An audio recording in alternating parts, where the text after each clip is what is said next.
মুখ্যমন্ত্রীকে ধন্যবাদ জ্ঞাপন কর্মসূচি স্বরূপনগরে। কেন্দ্র রাজ্যকে জব কার্ডের 100 দিনের কাজের টাকা দিচ্ছে না, বন্ধ করে দিয়েছে আবাস যোজনার টাকা। বারবার সোচ্চার হয়েছে তৃণমূল সরকার, দিল্লিতে ধর্ণা দিয়েও কাজ হয়নি। অবশেষে মমতা বন্দ্যোপাধ্যায় ঘোষণা করেন পশ্চিমবঙ্গ সরকারি ঘরের টাকা দেবে। ইতিমধ্যে 12 লক্ষ উপভোক্তা প্রথম কিস্তির টাকা পেয়েছেন। কেন্দ্র সরকারের বঞ্চনা সত্ত্বেও সারা পশ্চিমবাংলায় বাংলার আবাস যোজনার যে 12 লক্ষ ঘর মুখ্যমন্ত্রী দিয়েছেন। আজ স্বরূপনগরের বাঁকড়া গোকুলপুর গ্রাম পঞ্চায়েতের বাঁকড়া হাই স্কুল মাঠে মুখ্যমন্ত্রীকে ধন্যবাদ জ্ঞাপন কর্মসূচি অনুষ্ঠিত হল।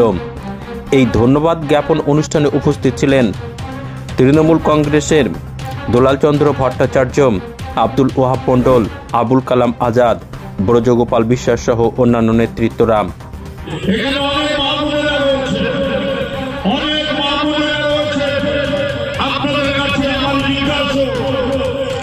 নরেন্দ্র মোদী ভারতবর্ষের প্রধানমন্ত্রী, তার কাজ কি?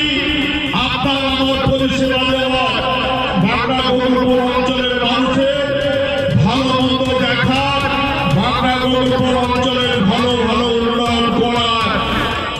সিপিএম সরকারের আমলে অনেক মা বোনেদের দেখার সময় তাদের হয়নি।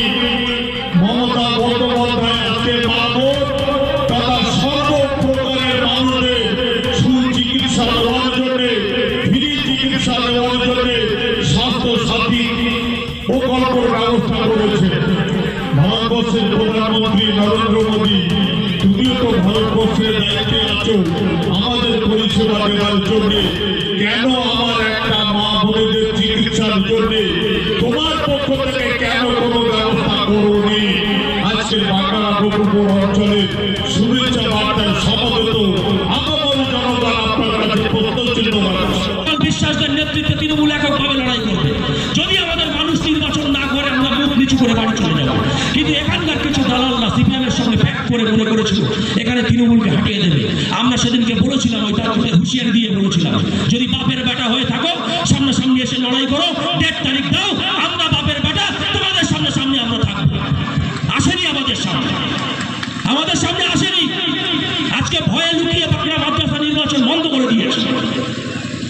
বাঁকড়া মাদ্রাসা নির্বাচন বন্ধ করে দিয়েছে, কারণ যারা জেনেছে তারা হেরে যাবে।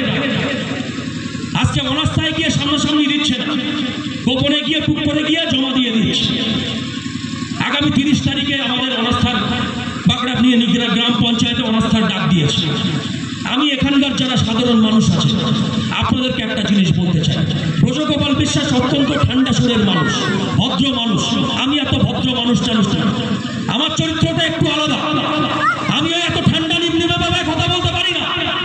আপনারা যারা আছেন, আমরা তৃণমূল যুব কংগ্রেস যারা করি এবং আমার মা কাকিমারা যারা আছেন, আগামী 30 তারিখ সকাল থেকেই বাঁকড়া গোকুলপুর গ্রাম পঞ্চায়েত স্তব্ধ করে দেবো।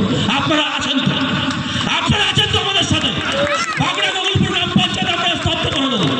এই সিপিএম এর এই মঞ্জুর আলম এবং তৃণমূলের একটা শ্রেণীর লোক যারা আজকে সিপিএম কে বিজেপিকে যে কোনো ছক করছে, তাদের এই ছক বানচাল করে দেবো। সামনে আমরা থাকবো। নেতৃত্ব 74 বছরের দুলাল ভট্টাচার্য থাকবে, 70 বছরের আব্দুল ওয়াহাব মণ্ডল থাকবে, তার পাশে আমি থাকবো। আপনারা পিছনে থাকবেন, হ্যাঁ কি না থাকবেন? বাংলাদেশ থেকে আমরা লোক আপনাদের সামনে আসবো। বাংলাদেশ সারা সুরক্ষা থেকে আপনারা আমাদের লোক আসবো। এই বানচাল করার পরে ছক আমরা বন্ধ করে দেবো। যারা আজকে বানচাল, যারা আজকে অনাস্থা ডাক দিচ্ছে, তাদেরকে ঢুকতে দেবো না। ওপেন মাইকে হুঁশিয়ারি দিয়ে বলছে তাদেরকে ঢুকতে দেবো না। আপনারা থাকবেন তো? চলে বলুন, সেই আওয়াজটা তোমাদের শুনতে পায়। আপনারা ঢুকবেন তো? থাকবেন তো আমাদের সামনে? থাকবেন তো? দেখা যাক কত ধানে কত চাল। জয়েন্ট বন্দে মাতরম, তৃণমূল কংগ্রেস জিন্দাবাদ, মমতা ব্যানার্জি জিন্দাবাদ, অভিষেক ব্যানার্জি জিন্দাবাদ, আমার সকলের প্রিয় নেতা